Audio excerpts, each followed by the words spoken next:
Assalamu alaikum wa rahmatullahi wa barakatuh. Bienvenue sur notre chaîne.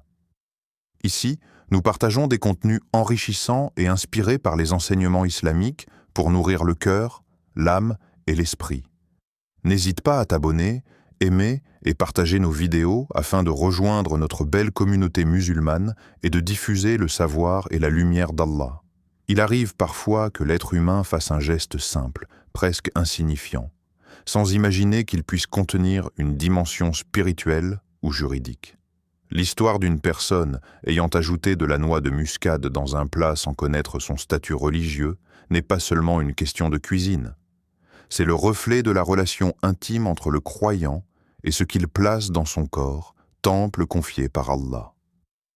Ce geste innocent ouvre une porte à la réflexion, non pas dans la peur ou la culpabilité, mais dans la lumière de la connaissance et la recherche sincère de ce qui plaît au Seigneur. La jurisprudence islamique enseigne que certaines matières portent en elles la potentialité d'altérer la raison lorsque consommées de manière excessive.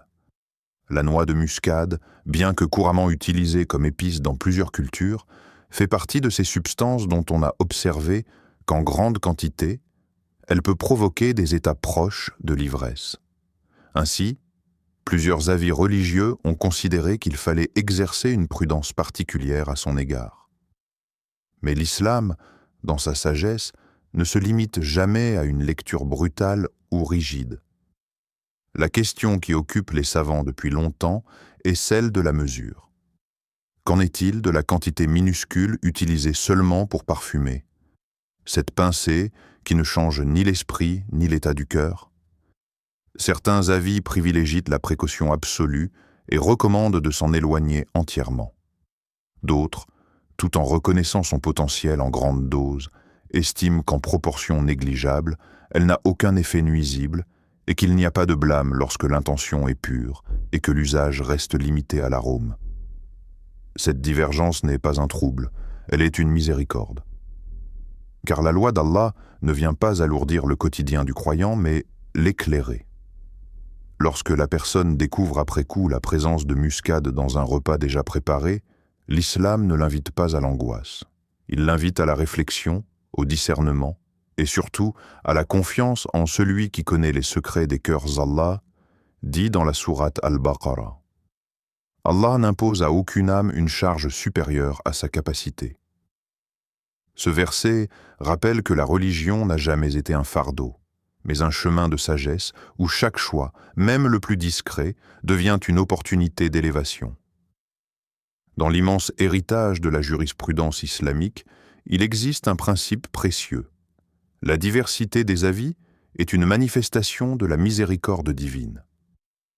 La question de la noix de muscade en est un exemple clair et apaisant.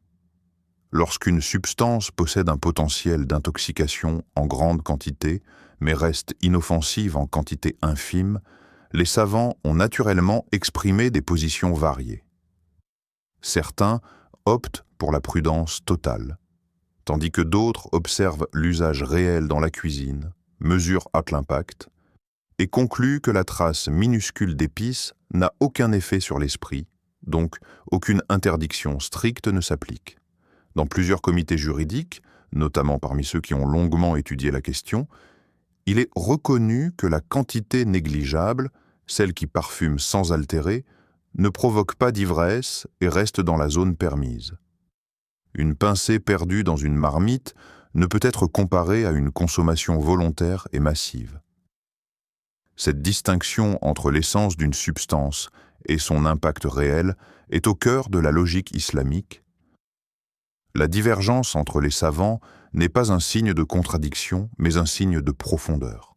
Car chaque avis naît d'une observation sincère, d'un effort intellectuel, d'une intention de rapprocher l'être humain de ce qui est pur et bénéfique, et lorsque les avis diffèrent, la tradition nous enseigne que l'on peut suivre l'opinion la plus adaptée à la situation, surtout si un besoin réel se présente, comme éviter de jeter de la nourriture ou ne pas alourdir une personne qui n'avait aucune mauvaise intention.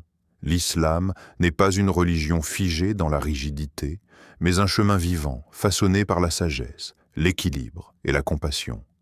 La loi divine considère les nuances, la quantité, le contexte, l'objectif, les conséquences. Il n'y a pas de jugement hâtif ni d'obligation qui dépasse ce que le cœur peut porter. Le Coran rappelle cette flexibilité dans An-Nisa. Allah veut pour vous la facilité, il ne veut pas la difficulté pour vous.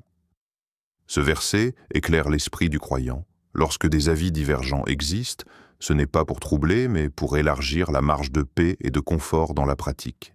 Et c'est dans cette lumière que la question de la muscade en quantité infinitésimale trouve tout son sens. Une épice n'est qu'une nuance, pas un fardeau spirituel. Dans la marche de l'être humain vers Allah, il y a des chemins paisibles et des chemins rugueux. Parmi les épreuves les plus subtiles se trouvent les paroles des autres. Accusations injustes, critiques hâtives, jugements lancés sans connaissance. L'être humain peut être blessé par une flèche, mais il est souvent davantage ébranlé par une langue qui se déchaîne. Pourtant, le croyant apprend que ce qui sort de la bouche des gens ne définit ni sa valeur ni sa sincérité. Ce qui compte, c'est ce que son cœur porte devant le Seigneur. Lorsque des accusations surgissent sans preuve, la tentation est grande de répondre, de se défendre, de prouver sa légitimité. Mais la véritable force spirituelle réside dans la maîtrise intérieure. Garder son calme, rester ancré dans la vérité, se rappeler que la satisfaction d'Allah vaut infiniment plus que la reconnaissance des hommes. Celui qui agit pour plaire à son Créateur n'est jamais déstabilisé par l'injustice humaine. Il sait que chaque mot de calomnie peut devenir une lumière ajoutée à son livre des actes le jour du jugement. Il existe parfois une ironie dans les critiques. Certains condamnent ce qu'ils pratiquent eux-mêmes, s'indignent de gestes qu'ils commettent en secret. L'être humain voit souvent les fautes des autres avec un œil amplifié, mais minimise les siennes. Cette incohérence n'est pas nouvelle, elle fait partie des faiblesses héritées de la nature humaine. Le croyant, lui, choisit la voie de la lucidité. Il ne s'attarde pas à répondre à tout le monde, car il sait que l'âme ne grandit pas dans la dispute, mais dans le silence apaisé. Là où l'autre lance une parole malveillante, le croyant peut récolter une récompense. Là où l'autre cherche à diminuer, Allah élève. Là où l'autre veut entacher, Allah purifie. Le recul face à la calomnie devient une forme de médecine du cœur. Elle détache l'âme du regard des gens et l'oriente vers celui qui voit tout, même les intentions les plus discrètes. Le Coran rappelle dans Al-Furqan « Et les serviteurs du tout miséricordieux sont ceux qui marchent humblement sur terre, et lorsque les ignorants les interpellent, ils disent « paix ». C'est dans cette paix intérieure que le croyant se protège, par la patience, la dignité et la certitude qu'aucune injustice humaine n'échappe à la justice divine. Dans l'étude de la religion, il existe une distinction essentielle que beaucoup ignorent, la différence entre ce qui est interdit à consommer et ce qui est considéré comme impur. Cette nuance est un pilier fondamental de la jurisprudence islamique, car elle protège les croyants contre les excès, les peurs inutiles et les rigidités qui n'ont jamais été voulues par Allah. Le cas de la muscade, même lorsqu'elle est discutée sous un angle d'interdiction, illustre cette subtilité avec une clarté remarquable. Lorsqu'une question se pose concernant des traces infimes de muscade présentes sur un ustensile ou un récipient, certains pourraient craindre que le simple contact rende l'objet impur. Pourtant, la tradition islamique établit que l'interdiction d'une substance ne signifie pas automatiquement qu'elle devient physiquement impure. Ce principe est très important, car il empêche que l'on confonde la loi rituelle avec la moralité de la matière elle-même. Certaines substances peuvent être interdites parce qu'elles altèrent la raison, corrompent le cœur ou nuisent au comportement spirituel du croyant. Leur interdiction est donc liée à leur effet, non à leur matière. L'exemple du vin en est la preuve éclatante. Lorsqu'Allah a révélé son interdiction, les compagnons ont vidé leurs jarres dans les rues de Médine, sans la moindre crainte que le sol, les chaussures ou les vêtements deviennent impurs. Si le vin avait été physiquement najas, ils auraient été contraints de nettoyer chaque endroit touché, mais aucune instruction en ce sens ne leur fut donnée. C'est ainsi que les savants ont compris que certaines interdictions relèvent de la prévention spirituelle et non de l'impureté matérielle. Cette perspective s'applique également aux substances comme la muscade lorsqu'elle est discutée sous un avis restrictif.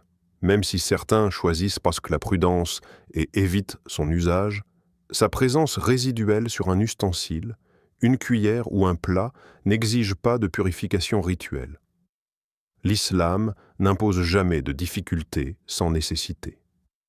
La foi ne se construit pas sur l'angoisse, mais sur la clarté. Dans Al-Maïda, il est dit « Allah veut vous purifier, mais il ne veut pas vous imposer de gêne ». Ce verset révèle la sagesse profonde des règles. Purifier l'âme sans alourdir la vie, distinguer le spirituel du matériel et offrir aux croyants une voie équilibrée entre vigilance et sérénité. Dans le cheminement spirituel, l'une des plus grandes lumières qu'Allah accorde aux croyants est la capacité de distinguer ce qui relève du péché et ce qui relève de l'impureté. Ces deux notions, souvent confondues, possèdent pourtant des rôles très différents dans la vie religieuse. La confusion entre elles peut mener à des inquiétudes inutiles, voire à un excès de scrupules qui fatigue le cœur et détourne l'âme de la sérénité qu'Allah veut pour ses serviteurs. L'interdit, haram, nous met en garde contre ce qui nuit au cœur, à la foi ou à la clarté de la raison. L'impureté matérielle, najasa, elle, concerne uniquement la propreté rituelle nécessaire à la prière. Mélanger ces deux dimensions revient à brouiller les frontières que la sagesse divine a pourtant tracées avec précision. Le vin, par exemple, est formellement interdit à la consommation, non parce que sa matière serait toxique au toucher, mais parce qu'il altère la conscience, voile la sagesse et éloigne l'être humain de la lucidité spirituelle. Pourtant, le touche-t-on, il n'exige aucune purification rituelle. Le cannabis ou d'autres substances intoxicantes suivent la même logique, interdits pour leur effet, non pour leur matière. C'est dans cette compréhension que s'inscrit aussi la question de la noix de muscade. Même un croyant qui privilégie la vie le plus stricte, par précaution ou par amour de l'obéissance, n'est pas appelé à voir l'épice comme une impureté matérielle. Les ustensiles qu'elle touche n'ont pas besoin d'être purifiés comme s'ils avaient été souillés. La distinction entre ces deux catégories protège le croyant de la surcharge excessive, de la peur infondée et de l'austérité qui ne reflète pas l'esprit de l'islam. La religion n'est pas venue pour créer des murs autour du quotidien, mais pour tracer des lignes de clarté afin que le cœur chemine avec équilibre. L'islam n'est pas la recherche d'une perfection rigide, mais l'effort sincère vers une harmonie entre le corps, l'esprit et la foi. Le Coran le rappelle dans Al-Baqarah. Allah veut pour vous la facilité, il ne veut pas la difficulté pour vous. Comprendre cette distinction, c'est avancer avec un pas plus léger, un cœur plus apaisé et une vision plus juste de la sagesse divine. Allah a créé le corps humain comme un dépôt sacré, un équilibre fragile confié aux croyants. Chaque aliment, chaque plante, chaque épice possède une nature particulière, un effet subtil qui peut nourrir, apaiser ou perturber. C'est dans cette sensibilité que la médecine prophétique nous apprend à distinguer ce qui soutient la vie intérieure de ce qui la trouble. Le prophète nous a enseigné que le corps a des droits et que la santé n'est pas seulement l'absence de maladie. Elle est une harmonie entre la matière, l'esprit et la foi. Dans ce cadre, certaines plantes ou substances doivent être utilisées avec sagesse. La muscade, par exemple, n'a pas été mentionnée dans la médecine prophétique, ce qui explique pourquoi les savants ont observé ses effets avant de statuer sur son usage. Mais la tradition nous rappelle que d'autres remèdes, eux, ont été explicitement recommandés. Le miel, le nigel, l'eau de zamzam, les dattes d'ajwa. Chacun possède une lumière particulière, une bénédiction qui nourrit autant le corps que le cœur. Le miel est qualifié de guérison pour les hommes. La graine de nigel est décrite comme un remède pour presque tout mal, sauf la mort. Ces conseils prophétiques ne sont pas des prescriptions médicales rigides, mais des clés de sagesse pour guider le croyant dans ses choix quotidiens. Ils montrent que ce qui guérit n'est pas seulement la substance, mais aussi l'intention avec laquelle elle est utilisée et le degré d'équilibre qu'elle apporte. Ainsi, lorsque l'on discute d'une épice ou d'un ingrédient dont l'usage est controversé, le croyant est invité à revenir à cette source lumineuse, choisir ce qui est pur, éviter ce qui trouble l'esprit et surtout préserver la paix intérieure. L'islam n'interdit pas pour étouffer, mais pour protéger. Il ne permet pas pour relâcher, mais pour équilibrer. Le Coran évoque cette harmonie dans An-Nahl. Mangez de ce qu'Allah vous a attribué de licite et de bon.